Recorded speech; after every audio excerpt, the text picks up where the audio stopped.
একসময় পিঠে ছিল ছোট্ট একটি ফোঁড়া। কেউ ভাবেনি সেই ফোঁড়াই একদিন রূপ নেবে মরণব্যাধি ক্যান্সারে। আজ জীবন মৃত্যুর সন্ধিক্ষণে দাঁড়িয়ে বাঁচার আকুতি জানাচ্ছেন বাগেরহাটের কচুয়া উপজেলার তরুণ আরিফুল শেখ। কিন্তু চিকিৎসার পথ আটকে আছে শুধু টাকার অভাবে।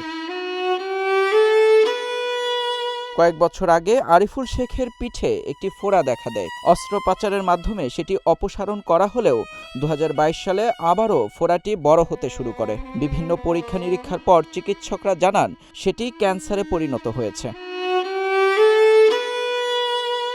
বর্তমানে তার শরীরে থাকা টিউমারটির আকার ও ওজন অনেক বেড়ে যাওয়ায় স্বাভাবিক চলাফেরাও কঠিন হয়ে পড়েছে। চিকিৎসকদের মতে উন্নত চিকিৎসা ও অস্ত্রোপচারের জন্য প্রয়োজন প্রায় 4 থেকে 5 লাখ টাকা, কিন্তু সেই অর্থ জোগাড় করার সামর্থ্য নেই পরিবারের। আপনার কাছে আমার একটু দাবি যে আমার বাচ্চাটা ভালো হয়, একটু পয়সা করে যদি রাত বাড়াই দিতেন তো আমার বাচ্চাটা ভালো হইতো।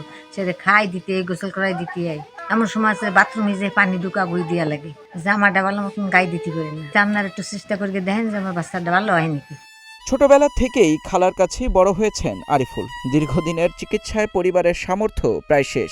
এখন প্রতিটি দিন কাটছে অনিশ্চয়তায়। স্থানীয়রাও বলছেন চিকিৎসার অভাবে আরিফুলের শারীরিক অবস্থা দিন দিন অবনতির দিকে যাচ্ছে। তারা সমাজের বিত্তবান ব্যক্তি, জনপ্রতিনিধি ও মানবিক সংগঠনগুলোর সহযোগিতা কামনা করেছেন। চিকিৎসায় তাতে মনে করেন এই পর্যন্ত 3 থেকে 3.5 লক্ষ টাকা বাংলাদেশে খরচ হয়েছে। টিউমার হওয়ার পরে এটা অপারেশন করার পরে টিউমার আরো দ্রুত বেড়ে গেছে। ক্যান্সার বিভাগে সব ডাক্তার আছে তারা দেখাইছি। এখন ডাক্তার বলতেছে যে এই আমাদের পক্ষে সম্ভব নয়, আমাদের আয়ত্ত বাইরে চলে গেছে, এর নিয়ে ভ্যালস চলে যান। 4.5 থেকে 5 লক্ষ টাকার মতন খরচ হইতে পারে তার চিকিৎসা করানোর জন্য। আমাদের পক্ষে তো আরো সম্ভব না। আপনাদের কাছে আমাদের এই অনুরোধ যে আপনারা সবাই একটু সহযোগিতার জন্য হাত বাড়াই দেবেন। ডাক্তাররা বলছে যে ভ্যালন নিয়ে চিকিৎসা করলে ভালো হবে। এত বাড়াবাড়িছে ওর শরীরের থেকে ওজন বেশি টিউমারের, খাইতে পারে না, ঘুমাইতে পারে না, চলতে পারে না। এখন ওর তো অনেক টাকার প্রয়োজন। আমরা সবাই মিলে যদি ওর একটু সাহায্য করি তাহলে ও ভালো হতে পারবে। নিজেও হার মানতে চান না আরিফুল। এখনো বিশ্বাস করেন মানুষের সহানুভূতি আর সহযোগিতা পেলে সুস্থ হয়ে আবার স্বাভাবিক জীবনে ফিরতে পারবেন। অপারেশন করার 1.5 বছর পর এই টিউমার আবার হয়েছে। টিউমার হওয়ার পর আমি অনেক ডাক্তারের কাছে গেছি।